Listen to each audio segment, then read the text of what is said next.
Mike Edwards was the cellist for Electric Light Orchestra.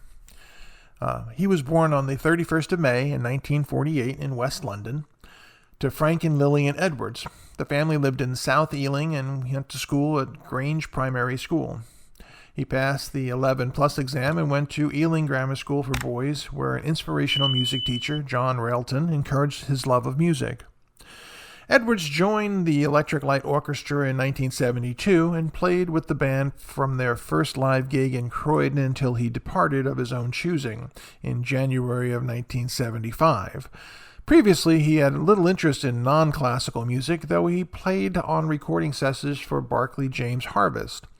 Although his bandmates remembered him as a small, shy, broadly smiling classicist in formal attire, his eccentric cello playing, fingering the strings with an orange or a grapefruit, and bizarre costumes were a major ingredient of early ELO concerts. His cello solo spots, often the dying swan or box air, ended with his instrument exploding with the aid of pyrotechnics.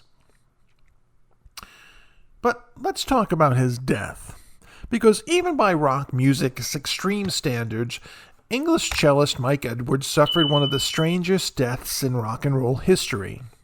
He was crushed by a cylindrical hay bale weighing 1,300 pounds, which rolled down a hillside and collided with the van Edwards was driving on, the A381 in Devon. A member of ELO from 1972 to 75, Edwards had moved to the West Country in later life in order to work on a variety of projects. He also taught cello and viola, but was working for a water delivery firm at the time of his death on September 3, 2010. It transpired that two local farmers had created the enormous hay bale for use as silage, but had left it halfway down a field, where it later rolled away of its own volition and landed on Edwards' van, crushing him to death as he was driving to his home in Totnes.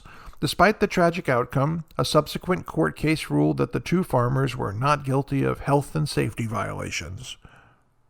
You gotta wonder what it says on his tombstone. I mean, what was going through his mind when he turned and looked up at this gigantic hay bale that was going to hit his truck?